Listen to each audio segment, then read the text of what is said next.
आपको टूटना नहीं है, टूटना नहीं है, टूटना नहीं है, हिम्मत देना है। सुनो, रोना नहीं है, बता इंसाफ करना है।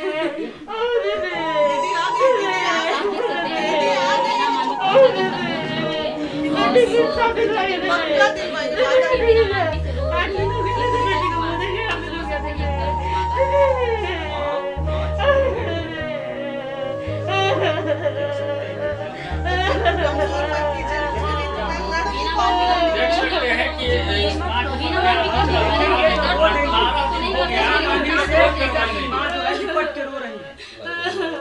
हिम्मत से काम लो,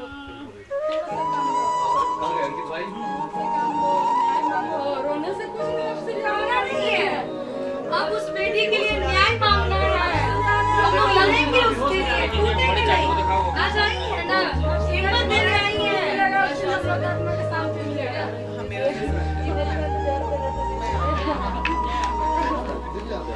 सब कुछ होगा, आप अंटे घबराइए नहीं, सब चीज का हिसाब होगा।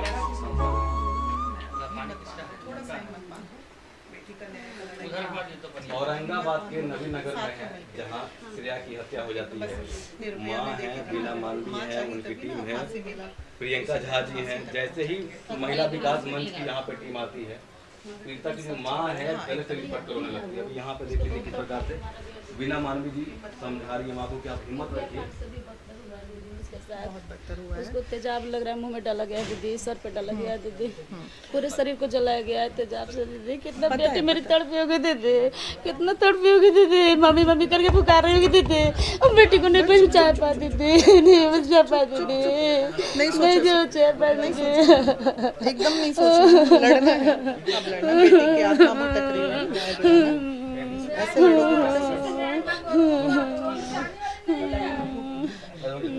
हिम्मत है मम्मी के पास, लड़ेगी।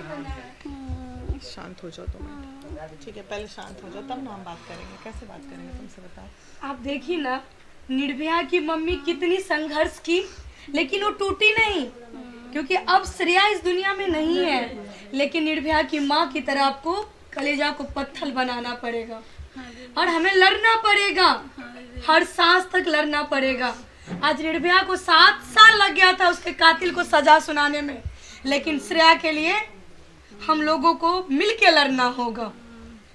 सब लिपापोती करेगा नहीं तो समझ रहे हो, इसलिए आपको हिम्मत बांधना है, टूटना नहीं है। एकदम कमर कसो, हिम्मत बांधो और आंसू पोंछ लो आज से। बेटी के लिए लड़ेंगे, लड़ोगी ना, वादा करो लड़ोगी, वादा करो लड़ोगी, रोगी नहीं है। हम लोग को फांसी दिलवा के रहेंगे, है ना, पक्का फांसी दिलवा के चलो, तुम्हारी लड़ाई में हम साथ रहेंगे, ठीक है। हम दोनों रहेंगे तो हाँ पक्का, हम जीत जाएंगे ना, विश्वास है ना, तो चलो जीतेंगे, इसलिए रोना नहीं है, ठीक है, रोना नहीं है, बस लड़ाई में साथ साथ चलना है, रोना बिल्कुल नहीं है, ठीक है। मैम जैसे आप यहाँ आई हैं, गले से लिपट के आपको रोने लगी है माँ। देखिए ये भावना है, और जिस तरह से लोग इंतजार कर रहे थे कि वीना दीदी आएंगी, वीना दीदी आएंगी, तो अब इनका एक विश्वास है कि वीना दीदी आएंगी। हम सबसे तो मैं छोटे छोटे मोटी चीज़ों में तो मैं खुद ही लड़ के चीज़ें, लेकिन यहाँ पे इतने बड़े प्रशासन से लड़ाई लड़नी है, ये जितने भ्रष्टाचारी लोग बैठे हैं उनसे लड़ाई लड़नी है, तो लड़ाई तो टफ है ही, बहुत लंबी लड़ाई। साफ साफ पर झूठ बोल रही है, पूरी झूठ बोल रही है, क्योंकि एक कानून बना हुआ है कि जिस क्षेत्र में भी अगर एसिड पाया गया, उस क्षेत्र के थाना प्रभारी जो है उनके ऊपर कार्रवाई हो जाएगी। ये बहुत पहले सुप्रीम कोर्ट का आदेश आया था कि एसिड पूरे इंडिया से नहीं पूरे देश से हटा देना है, ऐसे बैन कर दिया। अब अगर ये प्रशासन केमिकल वर्ड का यूज करते हैं कि यहाँ केमिकल से ऐसा हत्या हुआ है, तो ये तो खुद दोषी बन जाएंगे। तो ये अपनी गलती को छुपाने के लिए ये सब लिपापोती चल रहा है, और कोई मामला नहीं है। मतलब यहाँ के लोग झूठ बोल रहे हैं यानी कि। और हालांकि जो एसडीपीओ साहब ने बोला है कि बाल मछली खा गई, तो अभी हम जा रहे हैं, उनको बोलेंगे कि आप चलिए, हमको दिखाइए कि स्किन छोड़ के बाल कैसे मछली खाता है, ये सवाल उनसे पूछा जाएगा। दूसरा उन्होंने कहा आत्महत्या प्रतीत होता है। ये हमारे एसपी साहब ने और जो कल संज्ञान ले रहे थे उनसे ये पूछेंगे कि आप कैसे डिसाइड कर लिए। अरे आप ट्रेनिंग लेके आते हो, पढ़ के आते हो, आपको दौड़ने, आप जाइए ना दौड़ के यहाँ से 50 किलोमीटर डैम के पास, देखें कि कैसे कोई आत्महत्या करने के लिए वहां जाके कूदेगा।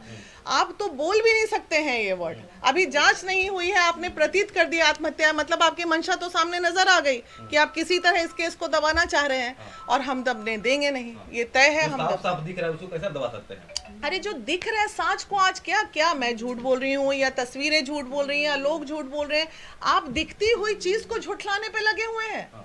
एक कंगना जी को थप्पड़ पड़ता है तो पूरे देश में तहलका मचता है, और यहाँ एक बच्ची की जान चली गई, इतना बड़ा अपराध हो गया, और यहाँ बिहार में नहीं तहलका मच पा रहा है। देश की तो बात छोड़ दीजिए, तो कहाँ है हमारे मीडिया कर्मी, चौथा स्तंभ जिसको कहा जाता है। आप यूट्यूबर भाई के कारण आदमी थोड़ी बहुत आवाज भी सोशल मीडिया पे उठा पा रहा है, लेकिन कहाँ से? नहीं चलेगा ना। ये आज तक वाले कहाँ हैं, आज बाकी चैनल्स वाले कहाँ हैं? मीडिया कहाँ रह गई है? डेफिनेटली ये क्यों नहीं ये मुद्दा बनेगा, और इसको मुद्दा बनाएंगे और बनाना पड़ेगा, उनको दिखाना पड़ेगा इस मुद्दे को न्यूज में। आप कैसे कम से कम लवली जी आई, उन्होंने अपनी बातों को रखा कि भाई कड़ी कार्रवाई होना चाहिए। सरकार तो बिहार में उन्हीं का है, वो महिला होने का दायित्व निभाई ना, तो वैसे हर महिला को रोड पे उतरना चाहिए ना। तो नहीं, यहाँ पे बगल में आएंगी मैडम, डांस करके चली जाएंगी, लेकिन उनको जनप्रतिनिधि बनना है।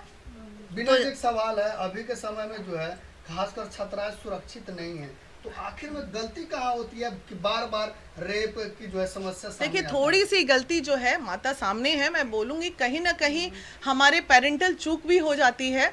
आदमी बच्चे जो हैं पेरेंट्स से ज़्यादा फ्री नहीं रह पाते हैं, कम्युनिकेशन गैप हो जाता है, बच्चे क्या कर रहे हैं नहीं कर रहे हैं, थोड़ी सी नज़र में चूक हो जाती है, तभी ये अपराध स्वरूप भी लेता है। सवाल ये था कि प्रशासन कहाँ है उस वक्त जब उसको पता नहीं है किसी को किडनैप करके या किसी के साथ ये घटना हो रही है। अगर प्रशासन 11 तारीख 12 तारीख को एक्टिव हो गई रहती तो शायद इस बच्ची की जान बच जाती।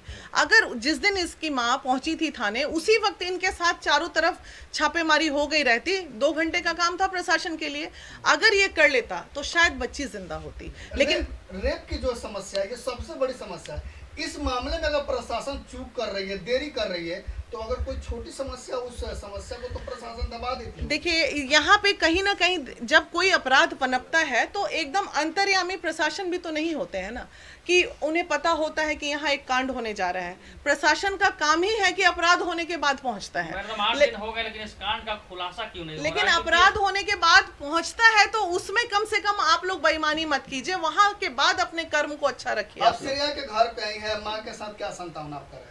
माँ के साथ तो मैं वादा के अलावा कुछ नहीं कर सकती हूँ। माँ जिस कदर बिलख रही है, अब इनकी लड़ाई में हम इनके साथ रहेंगे, और इससे ज़्यादा हम इनको क्या बोल सकते हैं। बच्ची को न्याय दिलाने में जहाँ जहाँ चीज़ें अटक रही है उस चीज़ पे आवाज़ उठाने का काम करेंगे, चीज़ों को सामने लाने का बेस्ट से बेस्ट वकील रख के और इस केस को लड़ने का काम करेंगे। मैडम, परिवार वालों का कहना है कि थाना प्रभारी हो, चाहे एसपी महोदय हो, चाहे डीएसपी हो, तमाम लोग लापरवाही कर रहे हैं और मामला को गोल मटोल करके डीएम घुमा रहे हैं। साहब तो अभी बोले हैं कि आज मैं फोटो देख रहा हूँ। बताइए, मतलब शर्म आती है बोलते हुए कि इतना बड़ा मुद्दा, और इसी क्षेत्र के डीएम अगर ये बोले आज फोटो देख रहे हैं। हाँ, आज फोटो देखे हैं, वो आज देखे हैं तब जाने हैं। अब बताइए ये कहाँ के लोग चले आए, और डीएम साहब अगर ऐसा स्टेटमेंट देंगे कि अच्छा आज मैं देखा, देखने के बाद प्रतीत होता है कि ये हत्या है। श्रेया रेप हाँ हाँ, बताइए। श्रेया की माँ, थोड़ा ये बताइए आप माता जी कि आपके बच्ची के बारे में एक खबर किसने दिया सबसे पहले, जो इंदरपुरी के मामले में? हाँ, थोड़ा सा बताइए। फोन आया था, मेरे नंबर पे कॉल आया था। कौन किया था फोन? कॉल आया था तो बोले कि हम बोले कि आप कौन बोल रहे हैं, तो बोले कि आप कौन बोल रहे हैं, हमसे पूछ रहे हैं। हम बोले कि फ़ोन तो आप किए हैं ना, तो आप उन्हें बताइए कि कौन बोल रहे हैं। तो बोले कि हम इंदरपुरी डैम से थाना प्रभारी बोल रहे हैं। तो हम बोले कि हाँ बोलिए क्या बात है। तो बोले कि आप थाना में कोई कंप्लेंट दर्ज करवाए हैं क्या। तो हम बोले कि हाँ दर्ज करवाए हैं, मेरी बेटी लापता है। कितने साल की है। हम बोले कि 16 साल की है। तो घर से कोई वाद विवाद। हम बोले कि नहीं, घर से वो अच्छी से निकली, मतलब अच्छी तरह से निकली है, तो घर में कोई दिक्कत नहीं है। क्या हुआ सर? तो कुछ नहीं, से अपने फैमिली को यहाँ भेज दीजिए, से उसका डेड बॉडी मिला है। यही मुझे फ़ोन आया था। हेलो। माँ से हम लोग ज़्यादा बात क्या करें, आप समझ सकते हैं, लेकिन अभी तक खुलासा नहीं होना ये बिहार में, यानी कि